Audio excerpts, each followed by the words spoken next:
Hello everyone, this is Victor. Welcome back to the channel. Today we reach the game that changed everything for this series, and arguably for video games as a whole, Metal Gear Solid.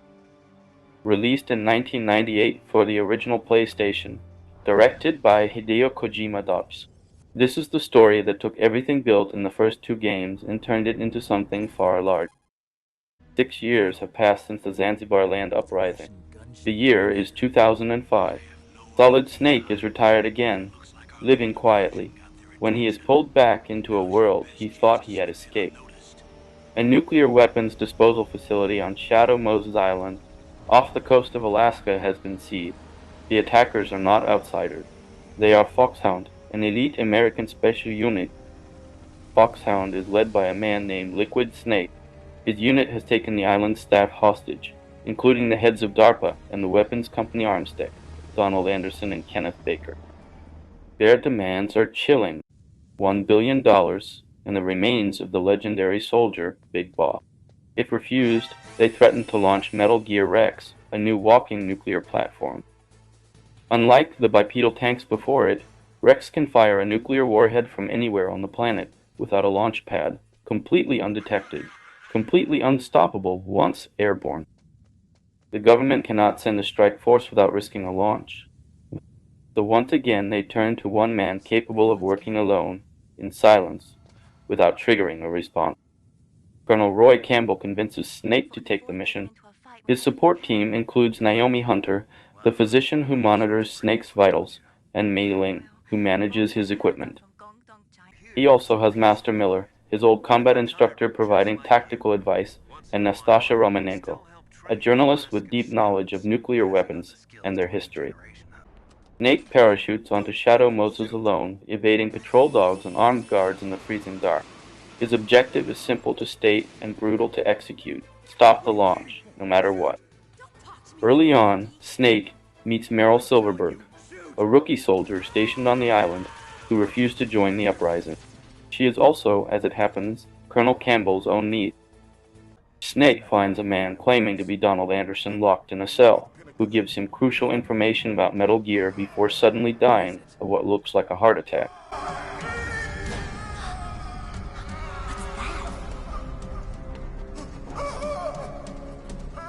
Hey, what happened?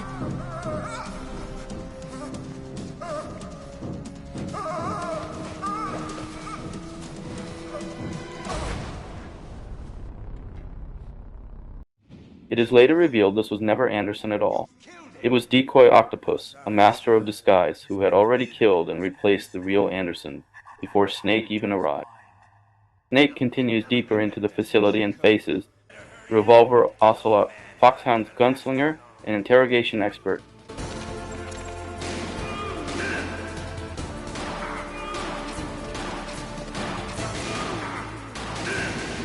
I love the smell of Corda. You know, that sulfury smell. But to you, it'll be the smell of your own death. What do you think? You're pretty good. Just what I'd expect from the man with the same code as the boss. It's been a long time since I had such a good fight, but I'm just getting warmed up. What? My hand!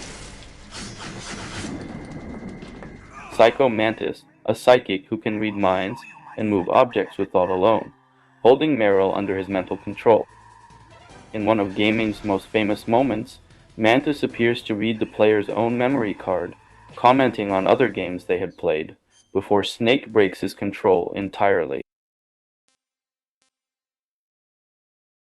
Next comes Vulcan Raven, a massive Alaskan shaman, who commands ravens and fights with a torn-out Gatling gun. He tells Snake that his death here was foreseen and welcomes it calmly. Then there is Sniper Wolf, an extraordinary markswoman who shoots Meryl and leaves her badly wounded. What is it? Meryl, get down! Meryl!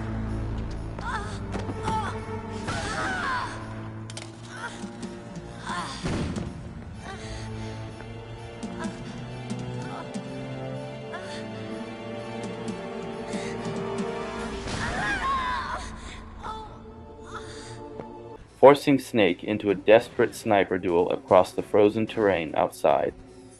Helping Snake from the shadows is Hal Emmerich, known as Otacon, the very engineer who designed Metal Gear Rex, now racked with guilt over what his creation could unleash on the world.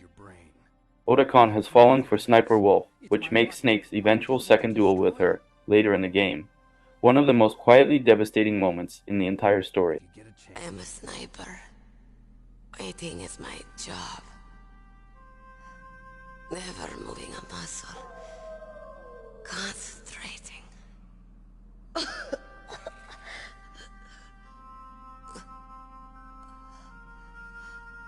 am Longshot.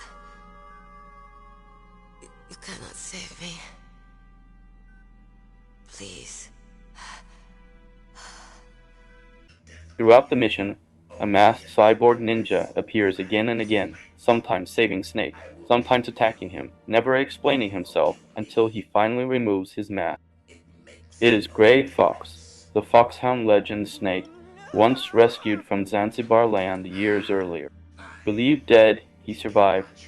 Rebuilt as a cyborg, before dying in Snake's arms, Fox tells him that fear was always his only enemy, and that there is no shame in being afraid, only in letting it control you. Then he is gone.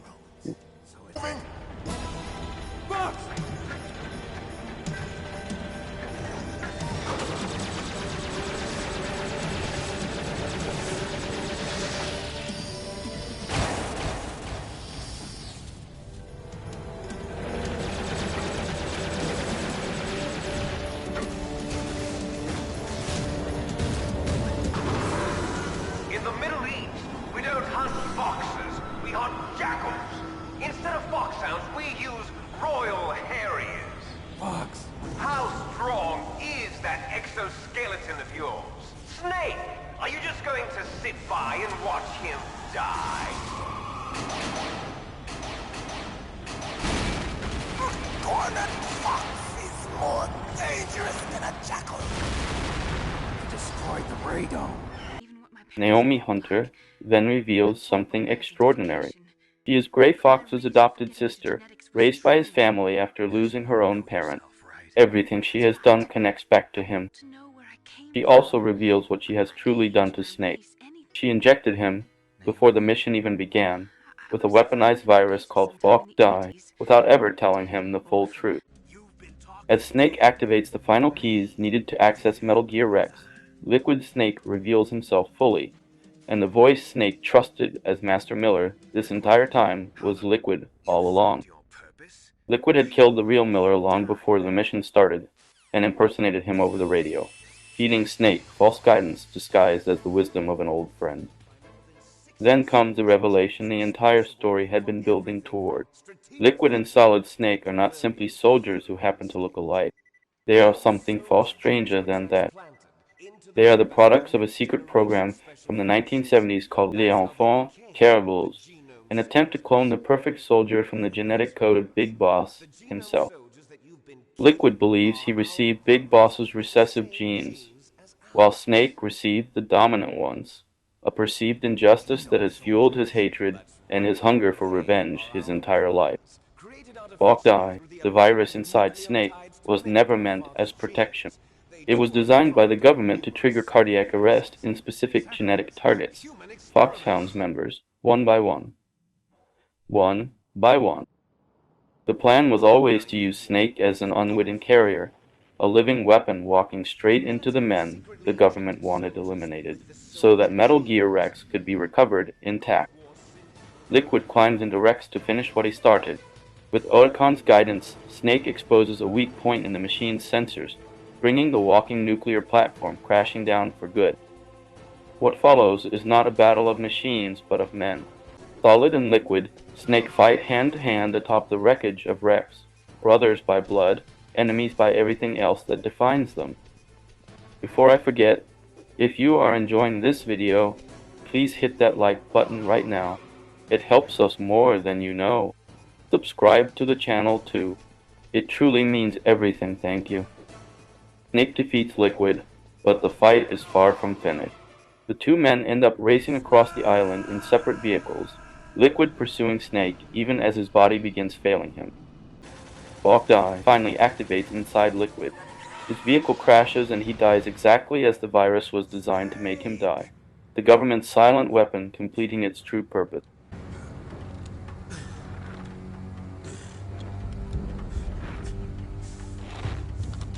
Snake!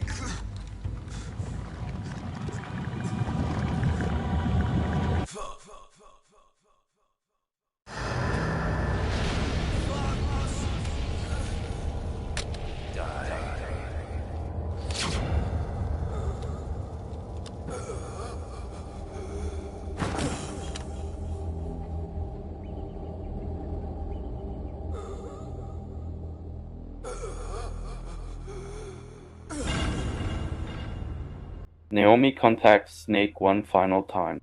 She admits that Bogdai is still inside him too, and that she does not know exactly when it will eventually trigger, only that someday it will.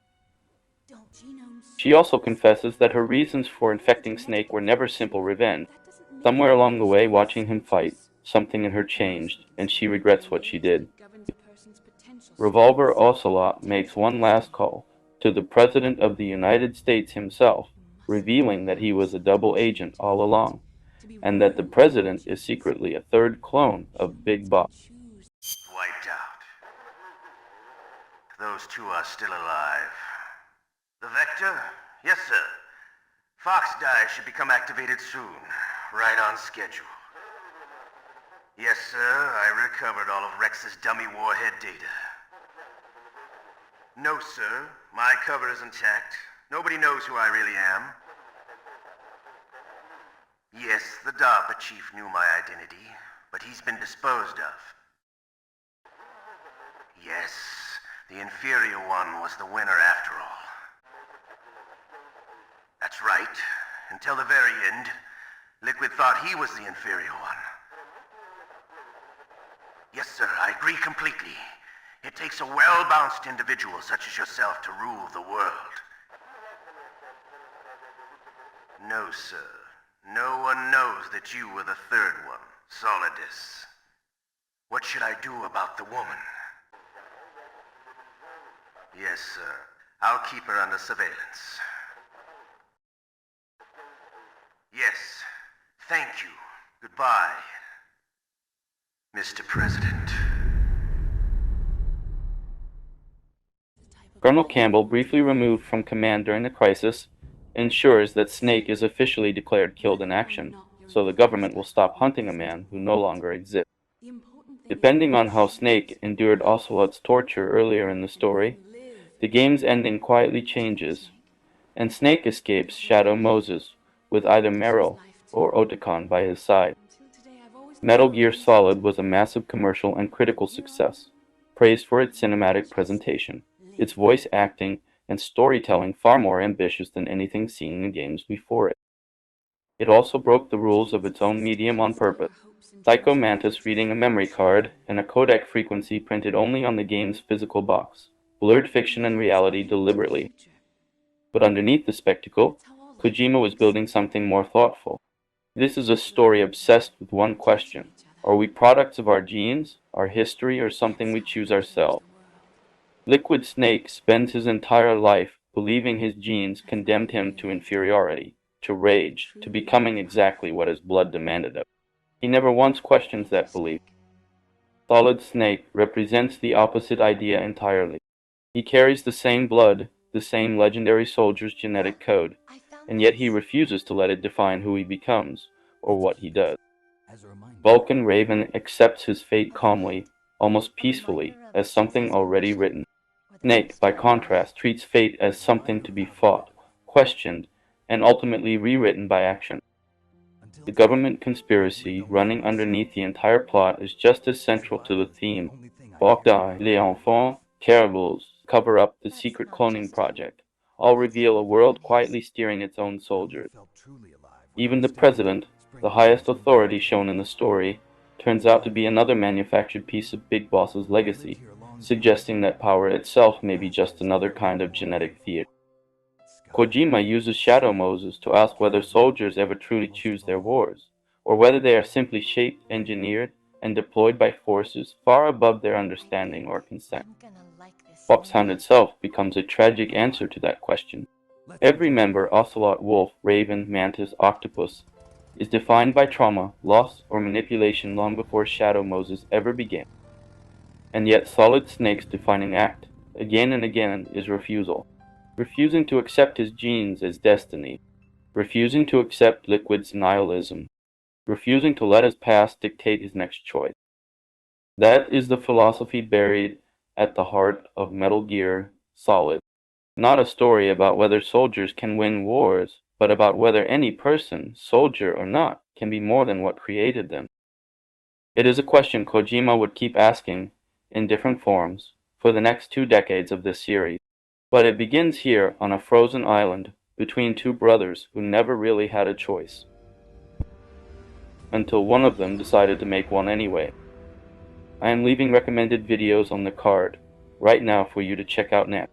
Thank you so much for watching, and see you later on, so GG played.